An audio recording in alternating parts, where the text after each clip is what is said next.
Au début de 1940, l'Europe s'interrogeait encore sur la prochaine action de l'Allemagne. Tandis que la France se retranchait et que le Royaume-Uni surveillait ses côtes, un phénomène apparemment inaperçu se produisait au nord. Des tonnes de minerais de fer quittaient chaque jour les mines suédoises à destination des ports de la mer du Nord. Cette matière première transitait par le territoire norvégien, officiellement neutre. Mais chaque cargaison traversant Narvik alimentait la production militaire allemande. À Londres et à Paris, les commandants débattaient de l'opportunité d'intervenir. À Berlin, les décisions étaient déjà prises. Hitler voulait sécuriser cette route avant que les Britanniques n'agissent. La bloquer ne suffisait pas, il prévoyait de s'emparer de tout le pays. En quelques semaines, les navires commencèrent à circuler, les cartes furent tracées et un ordre fut donné qui allait bouleverser toute l'Europe du Nord. Sans que personne ne déclare la guerre, une opération de grande envergure était en cours. Comment était-il possible d'occuper la Norvège si rapidement, avec autant de fronts ouverts, sans que personne ne l'ait vu venir? Le fer qui a traversé la mer. C'était le milieu de l'hiver 1940 et le nord semblait calme. Mais chaque jour, de lourdes cargaisons quittaient Narvik pour l'Allemagne. Il ne s'agissait pas de n'importe quelle cargaison. Il s'agissait de minerais extraits en Suède et expédiés via la Norvège, un pays qui, du moins sur le papier, restait à l'écart du conflit. Lorsque la mer Baltique fut bloquée par les glaces, ce port du Nord, libre de glace, devint crucial. C'est de là que partèrent les navires chargés de la ressource qui assurait le fonctionnement de l'industrie de guerre du régime nazi. Les trains en provenance de Kiruna et de Gällivare ne s'arrêtèrent jamais. La neutralité norvégienne protégeait l'ensemble de la route. Si cette chaîne était rompue, Berlin ne pourrait plus fabriquer de chars ni d'armes. Londres y pensait déjà. Paris aussi. L'idée était de couper la route sans avoir à attaquer directement. Mais pénétrer en territoire étranger sans justification solide pouvait avoir des conséquences diplomatiques. Pendant ce temps, à Berlin, aucun doute ne subsistait. Il fallait agir maintenant. Les informations sur l'activité navale ennemie dans la région augmentaient chaque semaine. Des rapports parvenaient au commandement allemand, l'avertissant de patrouilles près des ports scandinaves. Certains agents évoquaient de possibles mouvements britanniques dans des villes clés. La situation ne pouvait perdurer. C'est alors que Quisling fit son apparition. Ancien ministre norvégien, animé de ses propres ambitions et lié aux Allemands, il proposa une solution inattendue. Il affirma pouvoir faciliter un transfert de pouvoir interne et autoriser le libre passage des troupes pour prendre le contrôle de la côte. Les commandants à Berlin écoutèrent attentivement. Raeder, le chef de la marine, n'hésita pas à présenter cette option à Hitler. Jusque-là, le plan était de rester hors de Norvège, mais cette proposition changea tout. Hitler ne prenait aucun risque. Il ordonna une opération d'envergure. Il voulait s'emparer de tout le pays, sans exception. De la capitale à l'extrême nord, chaque port, chaque aérodrome et chaque ligne de chemin de fer devait être placée sous contrôle allemand. Un mois plus tard, l'idée était approuvée. Peu de gens savaient ce qui se préparait. Même au sein de l'armée, nombreux étaient ceux qui ignoraient l'ampleur du plan. Ils lui donnèrent le nom de code, Weserübung. L'excuse était une mesure de précaution, mais l'objectif était clair. Tout devait être fait rapidement. Le transport se ferait par voie maritime dans un environnement complexe. Sans contrôle naval dans la zone, l'opération nécessitait un soutien aérien constant et des troupes spécialisées capables de combattre dans des conditions extrêmes, avec le froid, la glace et une géographie difficile. Pendant ce temps, Churchill poussait dans la direction opposée. Il voulait couper le passage du minerai de fer avant que les Allemands ne le prennent. Il proposa de poser des mines dans la mer voisine pour forcer les navires à changer de cap. Ainsi, ils pourraient être interceptés dans des zones plus faciles. Mais de retour chez eux, on hésitait. Personne ne voulait être celui qui lance une attaque contre un État qui n'avait pas encore pris part à la guerre. Quoi qu'il en soit, Londres avançait déjà. Ils étudiaient les sites possibles de débarquement. Narvik était le principal, mais pas le seul. Ils avaient tout sur la table, attendant que l'Allemagne fasse le premier pas. Mais l'indécision jouait contre eux. Les discussions n'étaient pas terminées. La France ne voulait pas s'engager sans garantie. Cela laissait les choses à moitié faites. En Allemagne, c'était l'inverse. Ils ne perdirent pas de temps. Hitler choisit Falkenhorst pour diriger le plan. Il exigeait des résultats immédiats. Sans carte ni dossier, le général improvisa avec les moyens du bord. Il acheta un guide et, depuis une chambre d'hôtel, cartographia l'essentiel. Il choisit des villes stratégiques. Il voulait qu'elles tombent toutes en même temps. Oslo, Bergen, Trondheim, Narvik. Si cela se produisait, le pays tout entier serait paralysé. L'essentiel était d'agir avant que les Britanniques ne fassent quoi que ce soit. Et la priorité absolue était Narvik. Car non seulement le minerai de fer provenait de là, mais c'était le seul port de la région à rester opérationnel pendant l'hiver. Les trains suédois arrivaient directement au quai. Contrôler ce point signifiait fermer le passage du Nord. En février, tandis que les négociations entre les deux gouvernements se poursuivaient en secret, les Allemands préparaient déjà chaque détail. Les villes cibles étaient prêtes, les navires sélectionnés, les calendriers établis. Il ne manquait plus que l'ordre. Dès mars, le mouvement était déjà perceptible. Les sous-marins scrutaient les routes. Les avions photographièrent les côtes. Des informateurs au sol transmettaient des informations sur les mouvements des navires ennemis. Tout indiquait que ce n'était qu'une question de jours. Et ce fut le cas. En avril, le feu vert fut donné. Les navires mirent le cap vers le nord, chacun avec une destination prédéterminée. Navires de guerre, cargos camouflés, sous-marins, destroyers. Tous se dirigèrent vers des points stratégiques. L'opération était risquée. L'Allemagne ne dominait pas les mers. Si l'ennemi réagissait rapidement, le plan pouvait échouer. Mais il misait sur la surprise. Et la rapidité faisait partie du plan. Avant l'aube du 9 avril, il pénétrait déjà dans les eaux norvégiennes. Bientôt, les débarquements commencèrent. Soldats sur de petites embarcations, avions se dirigeant vers les pistes d'atterrissage, officiers sécurisant les bâtiments de l'État. Chaque action se déroulait dans différentes villes simultanément. L'objectif était de ne laisser aucune marge de réaction. Et au milieu de tout cela, Narvik devint le point le plus critique de toute l'offensive. Un plan en 24 heures. Lorsque la décision d'envahir la Norvège fut prise, aucune carte n'était prête et aucune troupe n'était organisée. Hitler donna l'ordre sans attendre personne. Il fit appel à un général sans expérience navale, sans équipement et sans aucune idée de ce qu'il faisait. Nikolaus von Falkenhorst fut chargé de tout concevoir de A à Z. Il devait préparer l'entrée dans un long pays gelé, parsemé de montagnes et de côtes impossibles, et tout cela en une seule journée. On lui expliqua les bases et on le laissa faire. Il dut coordonner les attaques aériennes, les sauts de parachutistes, les mouvements maritimes et les avancées terrestres. Sans planification préalable ni ressources spéciales, il retourna à l'hôtel, s'enferma et ouvrit un guide. Pas de documents secrets. Juste ce petit livre pour organiser l'opération. Il commença à indiquer les points clés. Oslo devait tomber en premier. Le commandement central était contrôlé de là. Bergen était importante en raison de son port. Trondheim offrait une base aérienne utile. Kristiansand et Stavanger ouvraient l'accès par le sud. Narvik, à l'extrémité, garantissait le passage du minerai de fer suédois. Ils firent clairement comprendre que tout devait se dérouler simultanément.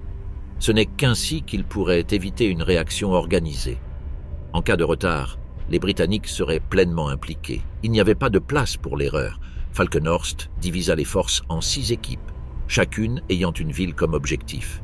Elles devaient entrer, prendre les points clés et éviter la destruction. Aucune confrontation n'était recherchée. C'était l'occupation, pas la destruction. Pendant ce temps, au haut commandement, on cherchait des navires partout où c'était possible. Cargos, ferries, destroyers, croiseurs légers, tout ce qui pouvait naviguer était bon. L'opération devait ressembler à n'importe quelle autre. Pour les tromper, les itinéraires des navires seraient différents. Pas de convoi. Ils partiraient séparément, avec des horaires alternés, mais arriveraient en même temps. Certains transporteraient des fantassins, d'autres des alpinistes, d'autres encore des parachutistes. Parallèlement, l'armée de l'air allemande organisait de courts vols pour surveiller les aérodromes norvégiens dès le début des opérations. Ceux qui sautaient avaient des tâches très précises. Ils devaient couper les communications, s'emparer d'aérodromes et bloquer des routes. Pour se préparer, ils utilisaient des photos du ciel et des cartes dessinées à la main. Ils répétaient des vols de nuit avec peu de références. Chaque pilote devait savoir exactement où atterrir sans y être jamais allé. Le problème n'était pas seulement d'y accéder, il fallait se justifier. Berlin prépara un discours. Ils affirmèrent qu'ils cherchaient seulement à protéger la neutralité du pays contre une invasion anglaise. Ils imprimeraient des documents à distribuer à la population. Le texte était rédigé pour paraître doux, sans paroles fortes, juste ce qu'il fallait pour arrêter une réaction en chaîne. Le lendemain, Falkenhorst montra les grandes lignes. Le plan était simple, direct et sans fioritures. Hitler ne fit aucun commentaire. Il approuva tout immédiatement. Les dernières étapes furent activées. Les navires commencèrent à charger armes, véhicules, carburant et vivres. Les radios furent chargées, les cartes chargées et les armes réparties dans les compartiments. Les soldats ne savaient pas où ils allaient. Ils ne recevaient des instructions qu'à bord du navire. Chacun recevait une enveloppe scellée qui n'était ouverte qu'en mer. Personne ne connaissait le nom de la mission. Ils savaient seulement qu'ils devaient débarquer rapidement et prendre position sans poser de questions. Les horaires étaient précis. Arriver en avance risquait d'être exposé. Un retard gâchait tout le reste. Le climat nordique posait un problème supplémentaire. Il fallait constamment recalculer. À mesure que les navires avançaient, des agents de renseignement norvégiens transmettaient des informations.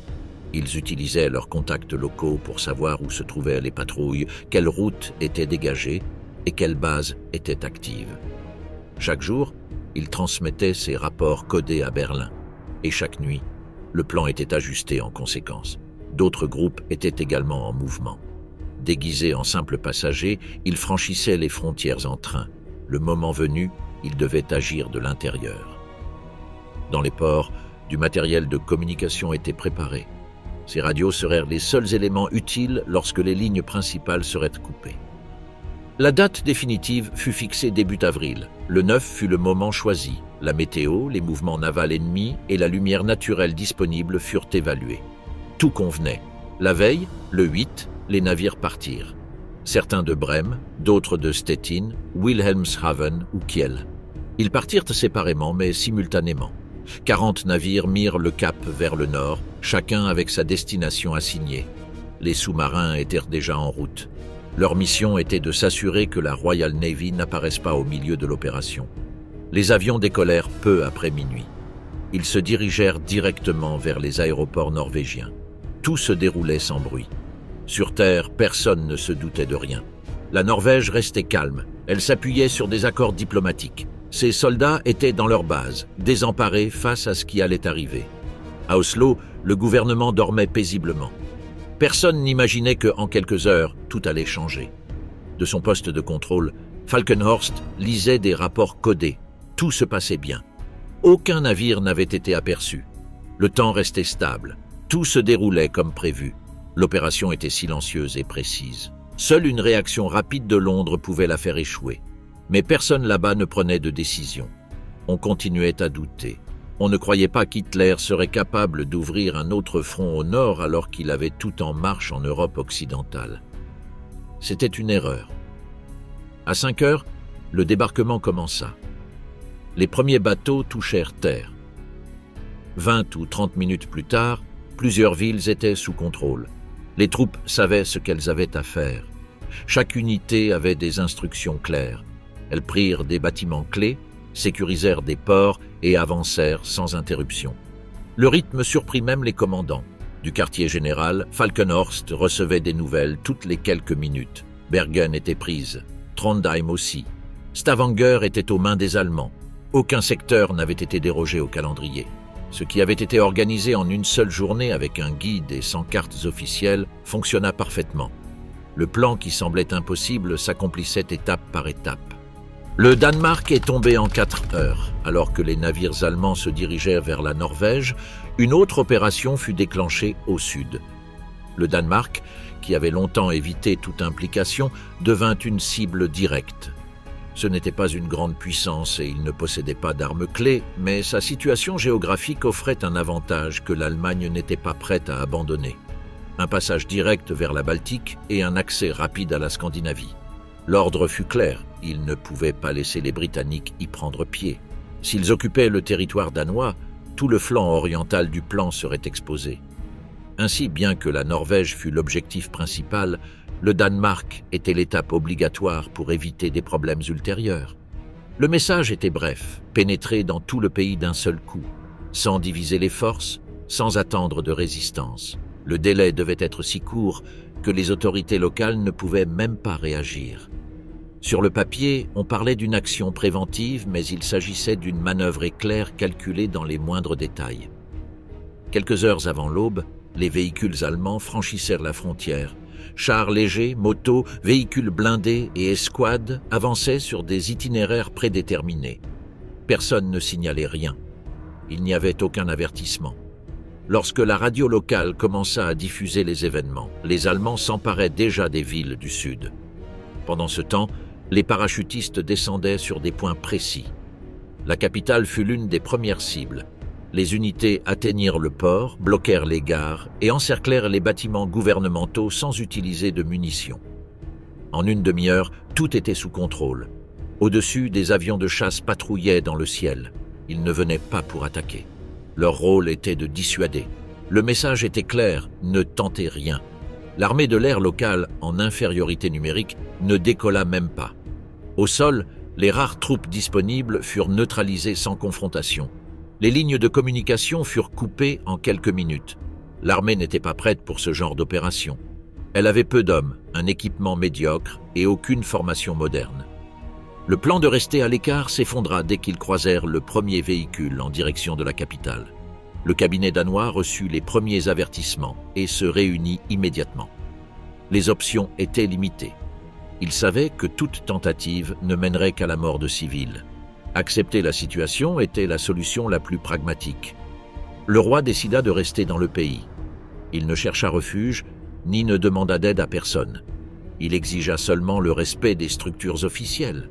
Les troupes allemandes étaient déjà positionnées à des points stratégiques. Aucun pillage, aucune attaque contre la population, ni aucune sanction ne furent signalées.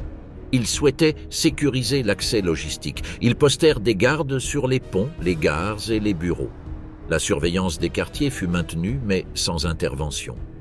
En seulement 4 heures, toute la carte danoise était sous contrôle. Du sud au port, l'occupation fut achevée sans affrontement majeur. Les seules poches de résistance étaient isolées, désordonnées et rapidement anéanties.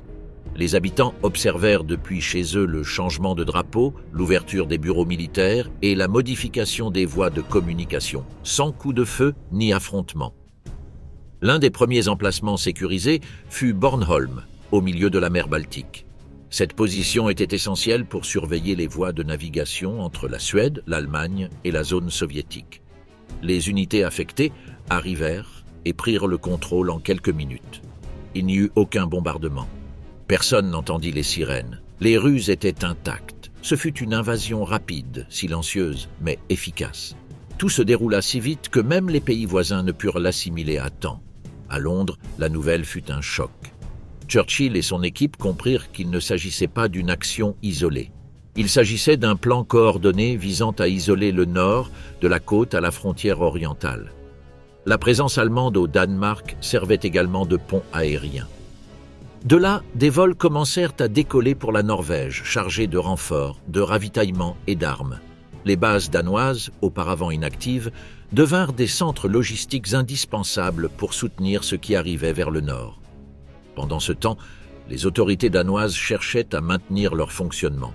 Contrairement à d'autres zones occupées, elles furent autorisées à conserver une partie du gouvernement. Le Parlement continua de fonctionner. Le roi ne fut pas destitué. La structure civile demeura en place, quoique sous supervision extérieure. Ce modèle perdura pendant les premières années. La majorité de la population accepta la situation avec résignation. Il n'y eut ni manifestation ni émeute majeure les premiers jours. Des foyers de résistance apparurent plus tard, lorsque la présence étrangère commença à se faire sentir plus durement. Depuis Berlin, le résultat fut salué comme une prouesse. La prise de contrôle d'un pays entier sans causer de dégâts importants ni de pertes directes, et ce en moins d'une matinée, fut interprétée comme une démonstration d'efficacité absolue. De telles actions serviraient d'exemple pour les opérations futures.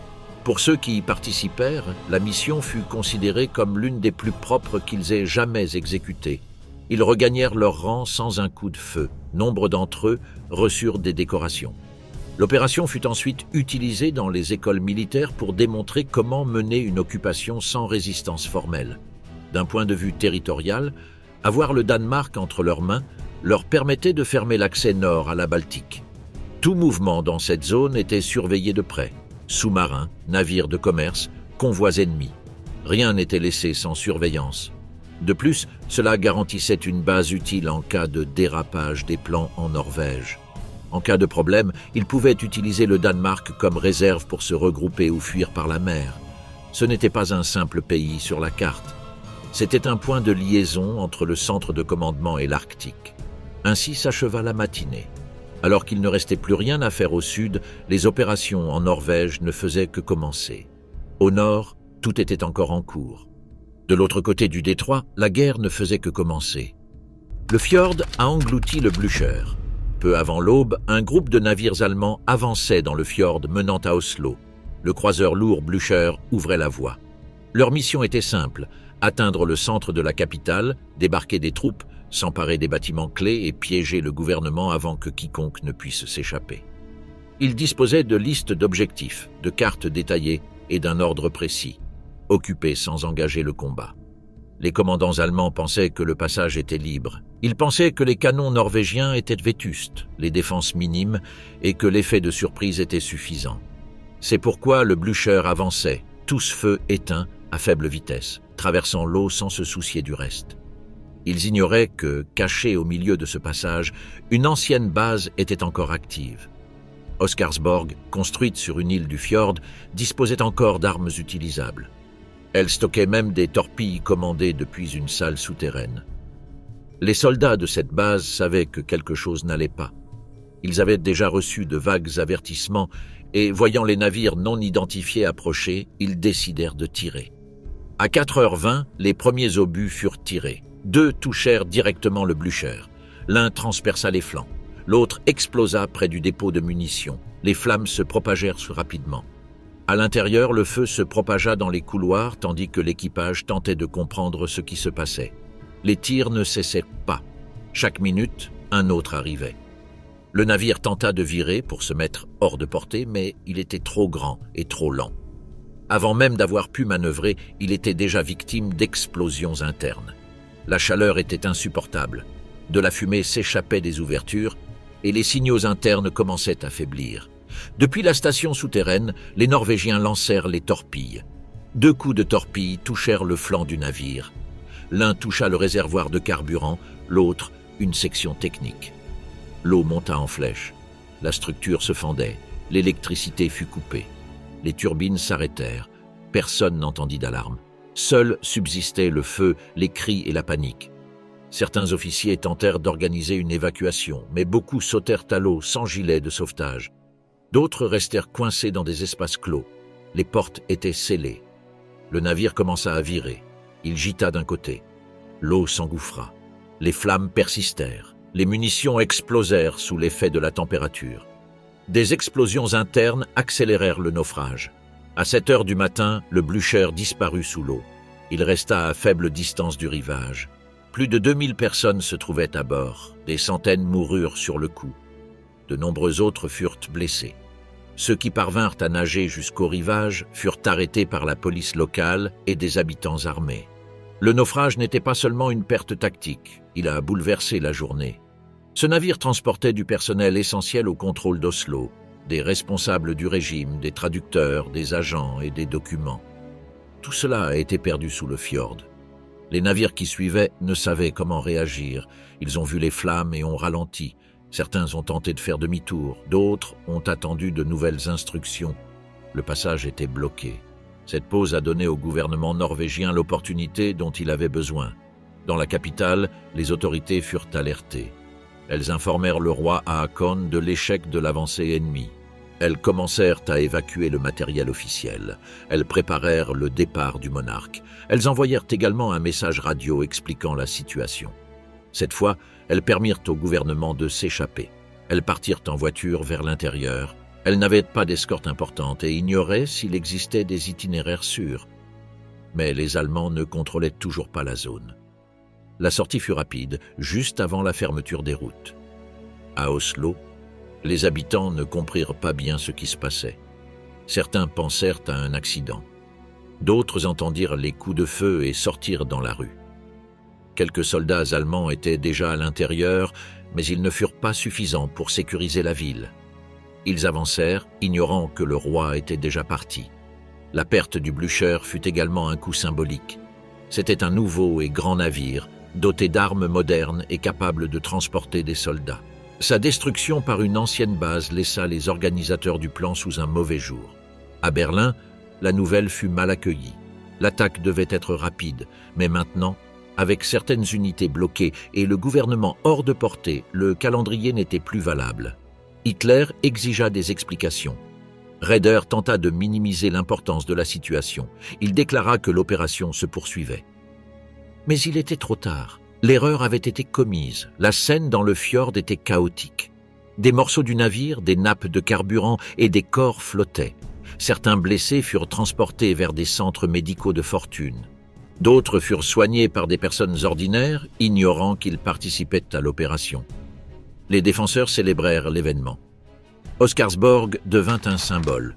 Son commandant, Birger Eriksen, fut considéré comme un exemple. Il n'avait reçu aucun ordre direct. Il tira de son plein gré. Cet instant changea toute la journée. Le passage maritime fut fermé pendant plusieurs heures. Les navires qui suivaient cherchèrent d'autres voies. Mais il était impossible de prendre Oslo comme prévu. L'effet de surprise était perdu. Les forces allemandes durent se disperser, progresser par voie terrestre et accepter l'échec du plan initial. C'est ainsi que débuta l'opération dans le sud de la Norvège, un naufrage, des tirs sur l'eau et des soldats piégés. La tentative d'entrée rapide se termina dans le chaos, le roi étant sorti de la ville et le navire au fond du fjord. Le jour où la Norvège s'est réveillée bombardée. Il était tôt le matin et la Norvège dormait encore. Les radios diffusaient la même information que d'habitude. Les rues étaient vides. Les phares tournaient comme chaque nuit. Mais tout changea soudainement. Dans plusieurs villes, au même moment, des navires inattendus apparurent. Des avions traversèrent le ciel à basse altitude. Personne ne savait ce qui se passait. Dans la capitale, le Blücher avait déjà coulé, mais les soldats qui les suivaient entraient par voie terrestre. Malgré le temps perdu, les troupes continuèrent leur progression. Dans les rues, les gens observaient avec surprise les uniformes allemands. Aucune annonce officielle n'avait été faite. Personne n'avait déclaré être en guerre. Seuls des soldats occupaient les bâtiments publics.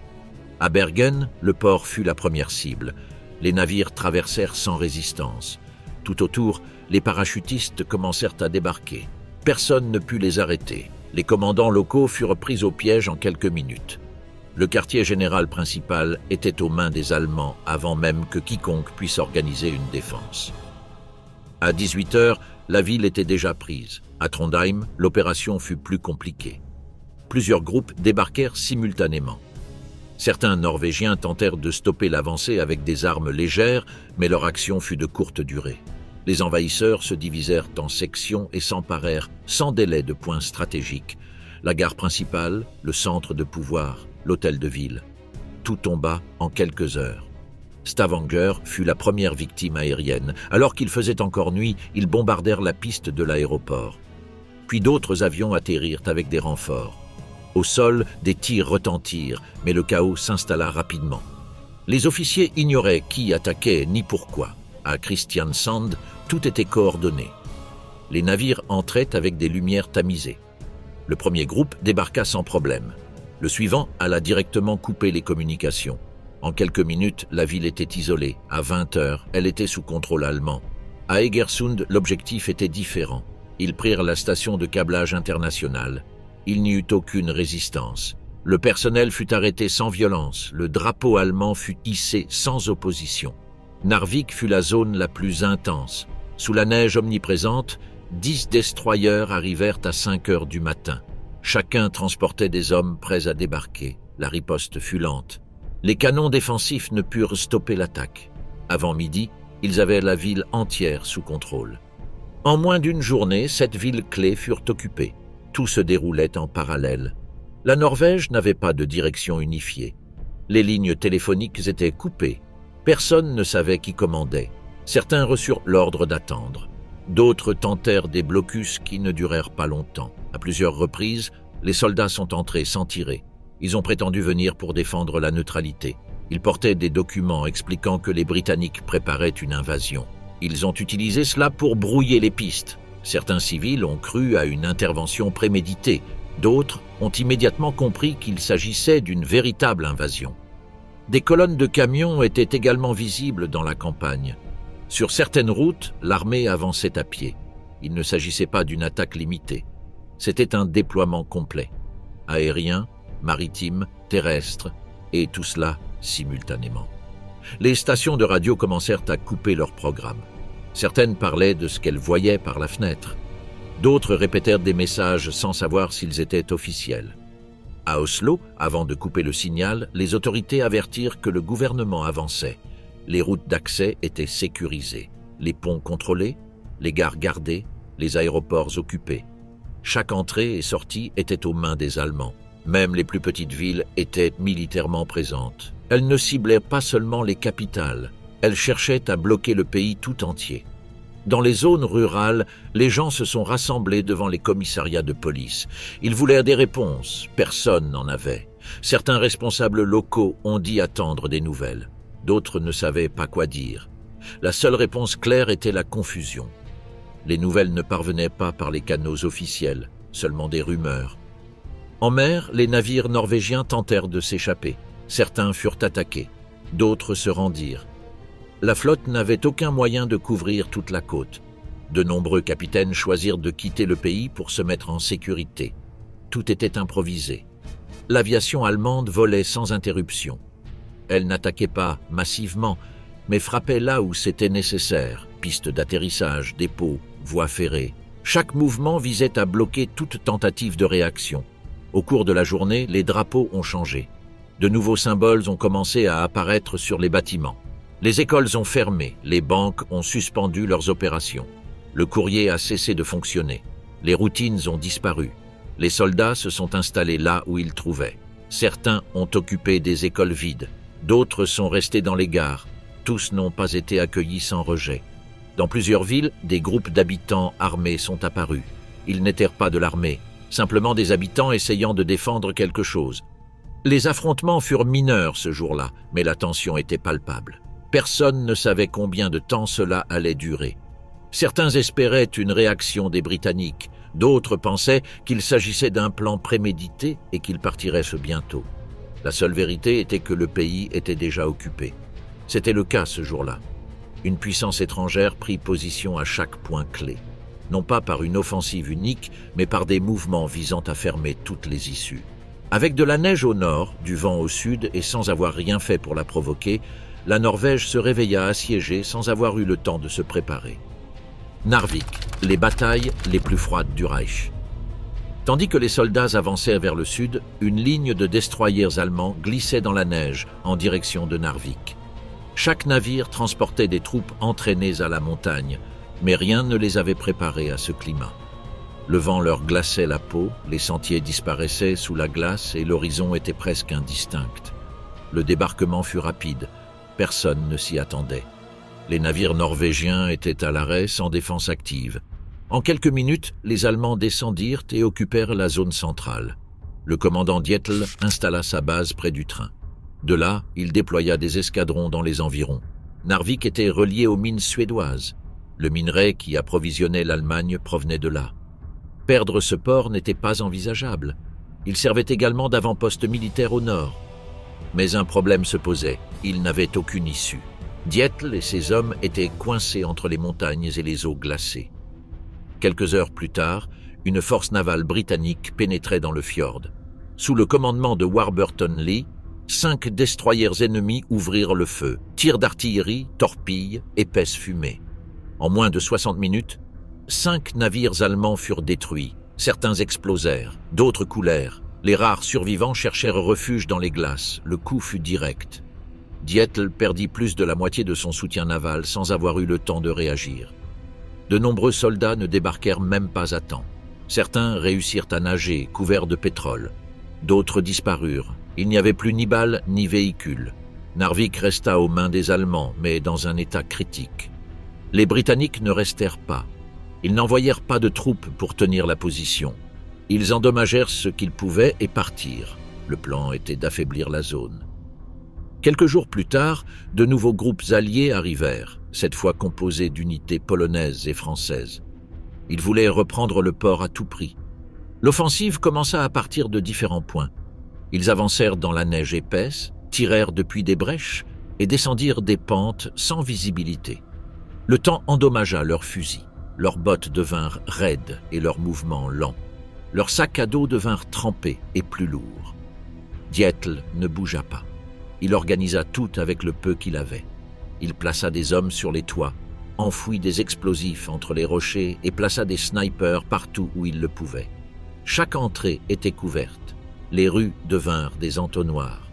Les affrontements se déroulaient face à face, parfois entre deux maisons, d'autres fois dans des coins enneigés. Chaque groupe se défendait sans savoir ce qui se passait au-delà. Des ordres étaient criés entre les explosions. Les balles ricochaient sur les rochers mouillés. Les pentes étaient dangereuses. Les grottes n'offraient aucune sécurité. Les rivières semblaient gelées, mais elles cédaient sous le poids. Certains tombaient à l'eau et ne revenaient pas. D'autres étaient coincés entre des branches raides. La nourriture fut un problème dès le début. Les soldats de Dietl mangèrent ce qui restait. Vieilles boîtes de conserve, pain rassis, eau de neige. Ils allumèrent des feux toutes les quelques minutes, juste pour éviter le gel. Les provisions diminuèrent de jour en jour. Les Alliés disposaient de davantage de ressources, mais le terrain les empêchait d'avancer. Les navires ne pouvaient pas s'approcher. Les avions s'écrasaient hors de portée. Une partie du ravitaillement atterrit du côté ennemi, d'autres furent perdus dans les forêts gelées. Personne n'avança. Dietl résista. Chaque zone perdue, il la reprenait par petits groupes. Ils descendaient de nuit, en silence.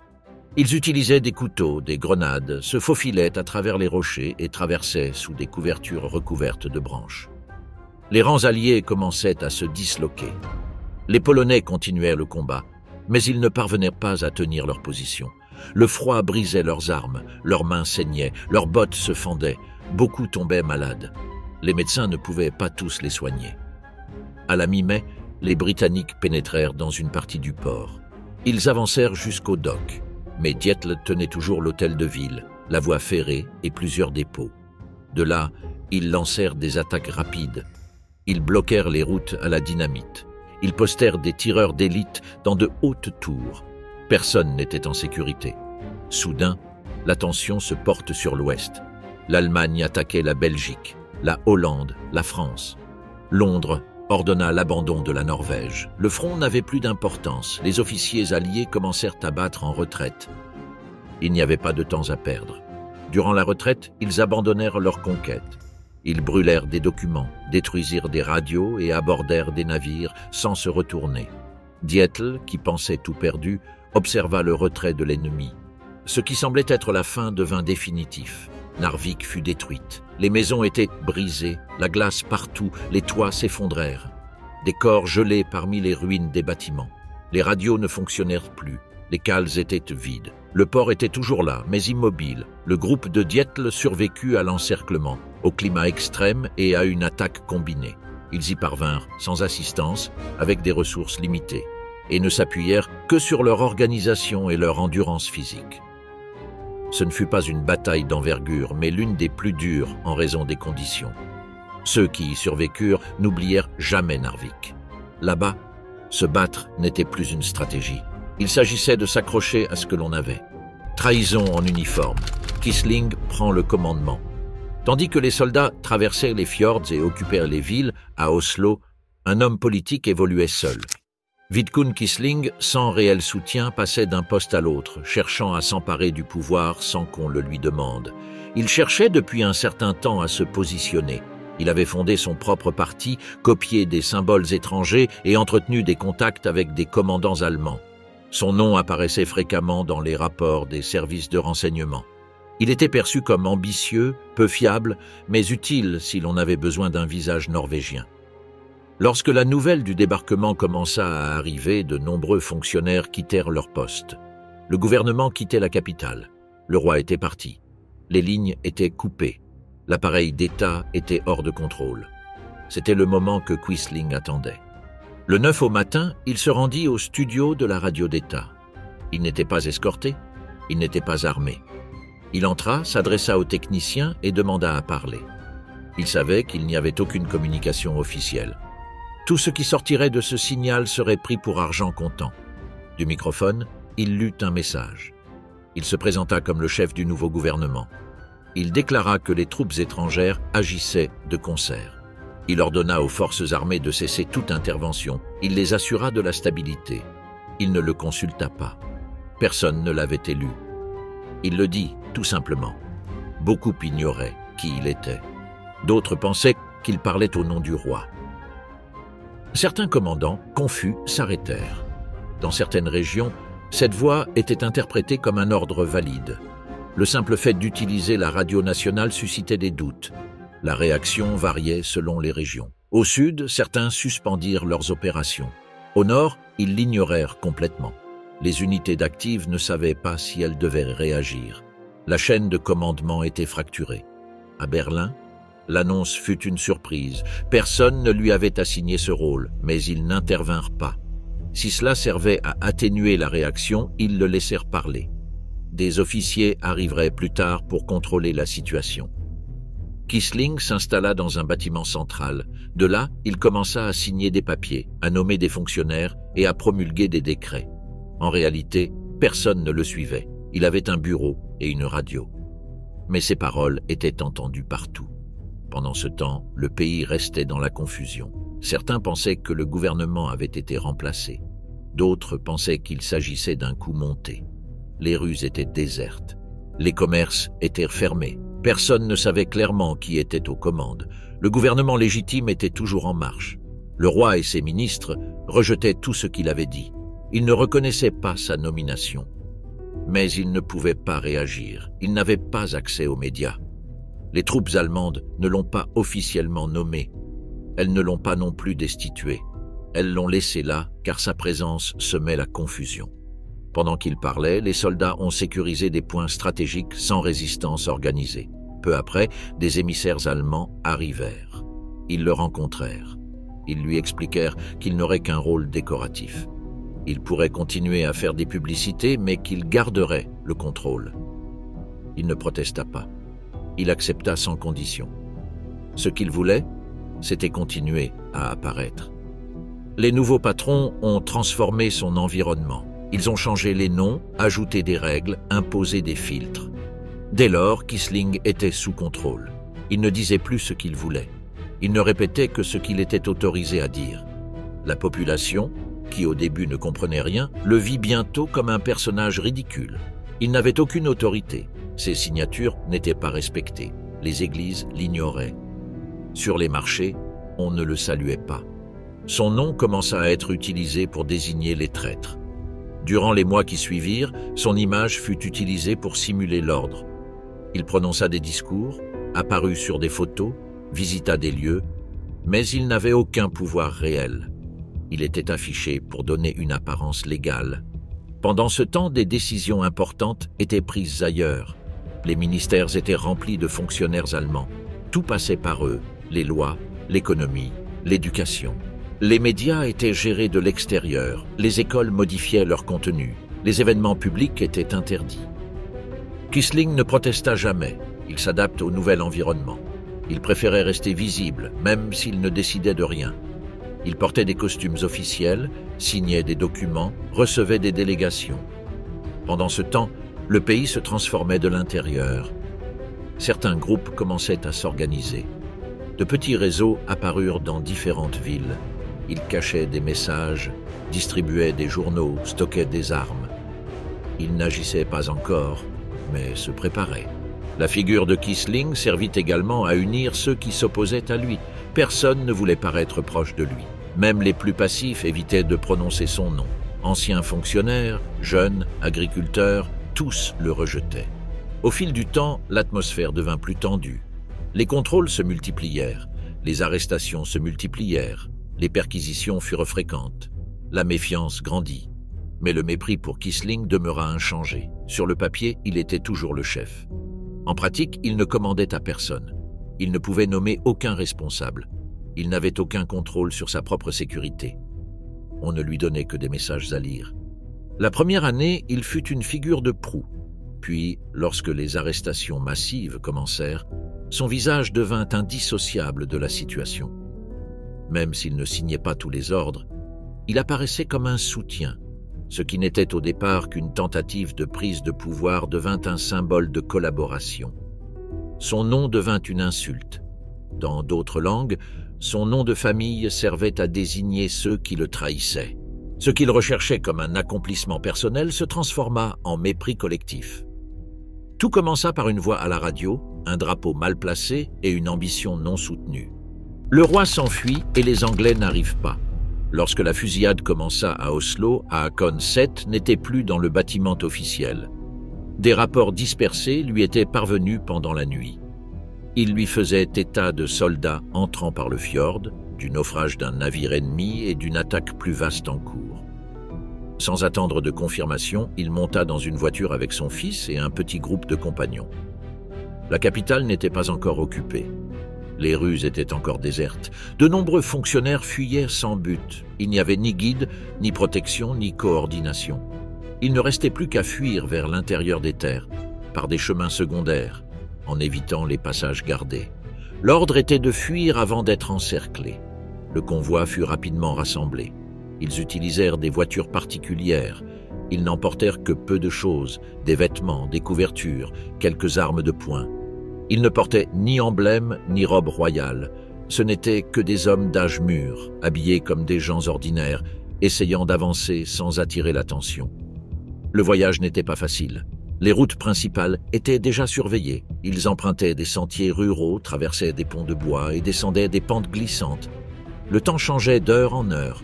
Bruine, brouillard, ciel gris. Parfois, ils ne voyaient pas à plus de quelques mètres. Durant le premier tronçon, personne ne les arrêta. Par endroits, les gens observaient depuis chez eux. Ils ne savaient pas qui était dans les véhicules. Ils ne demandaient rien. Certains offraient du café, d'autres observaient en silence. L'atmosphère était plus tendue que curieuse. L'objectif était de trouver un lieu de réorganisation. Ils cherchèrent des postes télégraphiques, mais ils étaient fermés ou inoccupés. Ils tentèrent de dialoguer avec les groupes de l'armée. Les rares qui répondirent n'avaient aucune directive. Chaque escadron agissait de son côté. Cette nuit-là, ils dormirent dans une ferme. Ils utilisèrent des couvertures et dormirent à même le sol. Les propriétaires partagèrent le pain, la soupe et un peu de bois de chauffage. Personne ne demanda de nom. Tout le monde savait que quelque chose de grave se tramait.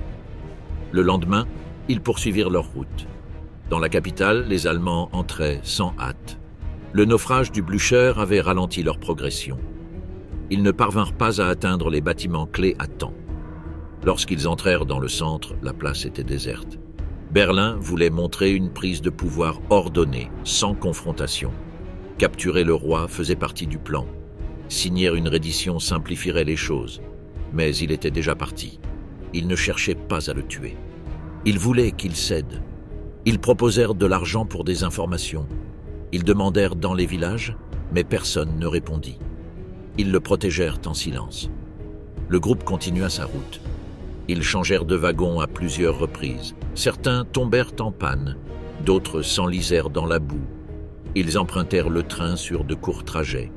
À chaque station, ils descendirent discrètement. Ils se mêlèrent aux passagers ordinaires. À plusieurs reprises, ils passèrent près des troupes ennemies sans se faire remarquer. Ils n'avaient aucun garde du corps visible, juste un prêtre, 2 assistants, l'héritier et quelques autres. Personne ne manifestait le moindre signe de pouvoir. Cette présence les aida à poursuivre leur route sans encombre. Dans un village de montagne, ils réussirent à contacter une unité militaire encore active. L'officier leur proposa des véhicules, un abri et des hommes pour les surveiller. De là, Haakon put transmettre un message général.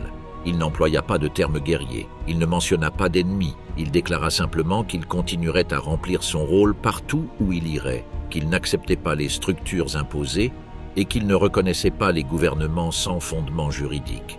Le communiqué était bref. Le jour même, des émissaires ennemis arrivèrent pour négocier. Ils furent ignorés. Une communication directe fut demandée au commandement allemand. Aucun accord qui irait à l'encontre de la Constitution ne fut accepté. La réponse fut ferme. Elle ne laissait aucune place à l'interprétation. Pendant ce temps, à Londres, des discussions étaient en cours sur les modalités d'aide. Churchill poussait à une intervention, mais la situation en France compliquait tout. Les ressources manquaient. Le débarquement des troupes prenait du temps et des avions étaient affectés à d'autres fronts. Une aide d'urgence était promise. Mais les jours passaient sans aucun signe concret. Les rares alliés en Norvège étaient éloignés de la capitale. Ils n'avaient aucun lien direct avec le roi ou les groupes locaux. Personne ne savait exactement où ils se trouvaient. Depuis la Suède, des journalistes suivirent le convoi. Ils publièrent des détails généraux. Cela mit la pression sur les envahisseurs, mais alerta aussi ceux qui voulaient le capturer. Le risque augmenta. Pour éviter les surprises, ils se séparèrent en deux. Ils empruntèrent des itinéraires différents. Ils communiquèrent par écrit. Dans les villages, ils restèrent peu de temps. Ils changèrent de lieu chaque nuit. Ils utilisèrent des radios à courte portée pour partager leur position. Le temps continuait d'être un obstacle. La nourriture était rare. Ils dormaient où ils le pouvaient, dans des entrepôts, des écoles, des paroisses. Ils veillaient la nuit à tour de rôle. Personne ne se croyait en sécurité. Sur certains tronçons, ils utilisaient des vélos. Sur d'autres, ils marchaient sur des sentiers non balisés. Le roi n'acceptait aucun privilège. Il marchait au rythme de chacun. Il portait un lourd manteau et un carnet à la main. Les gens commençaient à le reconnaître. Dans certains villages, ils l'accueillaient avec respect. Dans d'autres, ils accrochèrent des banderoles blanches en signe de soutien. Ils n'organisaient aucun rassemblement. Ils voulaient simplement le voir présent. Lorsque la zone nord fut plus sûre, ils organisèrent une station permanente. Des fonctionnaires arrivèrent de différentes régions. Les communications furent rétablies. Un petit noyau politique se forma. Haakon continuait d'avancer, mais il ne cherchait plus à fuir. Il commençait à prendre les rênes. Il lisait des rapports, il signait des documents, il participait à des réunions. Il comprenait que tant qu'il resterait libre, le pays résisterait. À Oslo, les occupants feignaient la normalité. Ils hissaient des drapeaux, défilaient, lisaient des déclarations, mais ils n'avaient pas de chef officiel. Son absence laissait tout inachevé. Ils tentèrent d'offrir des postes à des personnalités. Personne n'accepta. Personne ne voulait être associé à eux. Le rejet fut violent. Le départ du roi devint un symbole, non par héroïsme, mais par clarté. Il n'était pas capturé, il ne cédait pas, il ne disparaissait pas. Combat vertical, la guerre en montagne. Tandis que les ports étaient sécurisés et que les villes tombaient une à une, les montagnes de l'intérieur offraient un scénario différent. Il n'y avait ni avenue, ni centre de pouvoir, ni point de contrôle. Seulement des arbres denses, des pentes verglacées, des cols impraticables, de la glace partout. Là, les combats prirent une autre tournure. Les Alliés débarqués à l'ouest furent envoyés en altitude. Le plan était de bloquer l'avancée de l'intérieur. Ils voulaient reprendre des sections de la voie ferrée et sécuriser des zones éloignées de la côte. Mais pour y parvenir, ils devaient gravir des collines, traverser des ravins et tenir bon au milieu des glaces. Les soldats norvégiens connaissèrent ces routes. Ils savaient où traverser sans être vus, quel col était bloqué par la neige, où la glace se brisait. Les Français et les Britanniques n'y connaissaient rien. Ils avançaient lentement, ils avaient besoin d'aide, ils étaient souvent désorientés. Les Allemands n'avaient pas la vie facile non plus. Leurs véhicules ne circulèrent pas sur un seul meuble. Les mules qui transportaient les munitions dérapaient. Certaines tombaient dans le vide. Les tentes ne résistaient pas aux intempéries. Leurs chaussures se déchiraient. L'air était si sec qu'il saignait du nez. Chaque affrontement dans ces zones avait des règles différentes. Il n'y avait pas de front clairement défini. On se battait sur des collines, des huttes, des passages oubliés. Rien ne tenait debout. Les positions changeaient constamment. Des groupes étaient séparés accidentellement. Certains restaient seuls pendant des jours. Les tirs étaient sporadiques. Ce n'était pas une attaque massive. Il y avait de brèves rafales, des embuscades, des grenades lancées depuis des rochers. Souvent, l'autre camp était invisible. On n'entendait que des pas dans la neige, des échos et des coups de feu dispersés. Les tireurs avaient l'avantage. Ils se cachaient dans des endroits surélevés, couverts de branches. Ils restaient immobiles pendant des heures. Ils attendaient de voir un casque. Ils tiraient une fois, puis ils empruntaient des chemins secondaires, à ski ou à corde. À la tombée de la nuit, tout se compliquait. Le brouillard se levait. Les bruits se mêlaient. Les coups de feu se rapprochaient. Les ordres étaient criés sans but. Certains tiraient sans regarder. D'autres courèrent dans la direction opposée. Il n'y avait pas assez de nourriture. Les cargaisons arrivaient en retard, voire pas du tout. De nombreux colis atterrissaient là où ils n'étaient pas censés arriver. Certains tombaient en territoire ennemi. Les rations étaient réduites au strict minimum. Certains faisaient bouillir de l'écorce avec de la neige fondue. La faim a donné des vertiges à beaucoup. Certains se sont évanouis avant d'atteindre le front. Leurs vêtements étaient inutiles. Leurs gants se déchiraient. Leurs manteaux étaient trempés. Leurs armes ne répondèrent plus. Leurs viseurs s'embuaient. Leurs chargeurs ne se verrouillaient pas correctement. Beaucoup tirèrent sans voir. Parfois, une baïonnette était plus utile qu'un fusil. Les blessures n'étaient pas dues au combat. Elles étaient dues à des gelures, des coups, des chutes, à l'épuisement. Certains ne pouvaient plus continuer. On les laissait dans des maisons vides avec une couverture, une lampe de poche et un morceau de pain. Il était impossible de retourner les chercher. Les radios ne fonctionnaient plus bien. Ils coupaient. Les ordres ne parvenaient pas. Les messagers mettaient des heures à faire l'aller-retour. Parfois, ils abattaient leurs propres hommes par erreur. Malgré cela, les Norvégiens continuaient. Ils dévalaient les vallées à ski. Ils laissaient des explosifs sous les branches. Ils attaquaient rapidement et partaient. Le soir, ils mangeaient avec des paysans, réparaient leurs armes et retournaient dans les montagnes. Les Britanniques ont tenté de copier cette méthode, mais sans succès. Ils ne savaient pas interpréter le terrain. Le froid les ralentissait. Ils se déplaçaient lentement. Ils avaient besoin de cartes, mais il n'y en avait pas. Ils comptaient sur les habitants locaux, qui se perdaient eux aussi. Les Allemands divisaient leurs patrouilles. Ils avançaient en petits groupes. Ils utilisaient des lampes de poche. Ils évitaient les zones dégagées. Ils dormaient dans des grottes. Ils envoyaient des observateurs avec des jumelles. Ils prenaient des photos d'en haut. Ils rédigeaient des rapports. Chaque pas était vérifié plusieurs fois. Gudbrandsdal était l'un des points les plus tendus. Ils se battirent pendant des jours.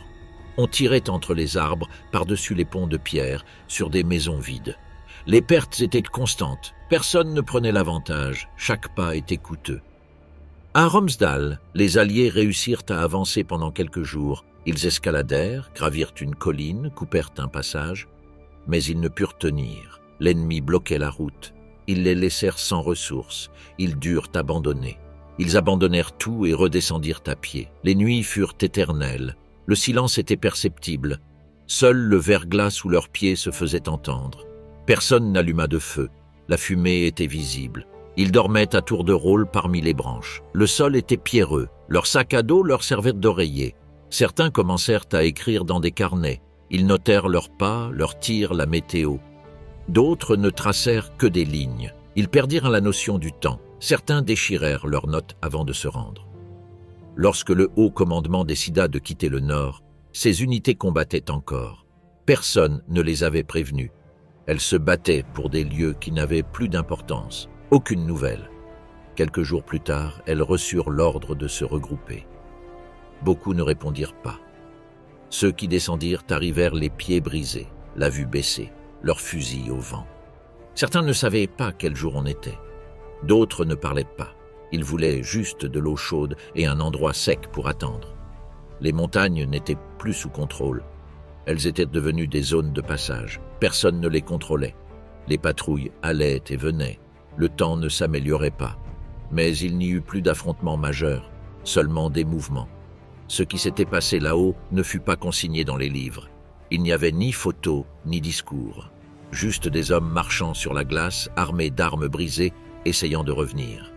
La Norvège a été occupée, mais jamais soumise.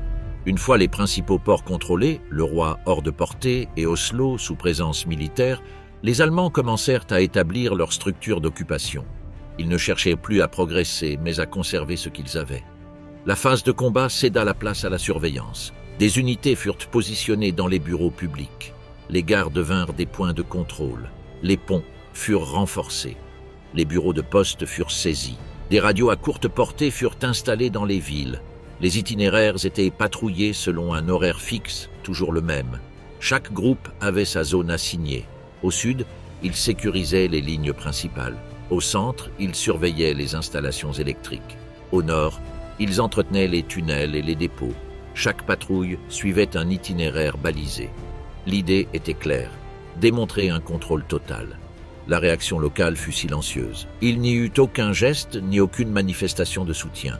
Personne ne salua les soldats. Les magasins ne restèrent ouverts que quelques heures.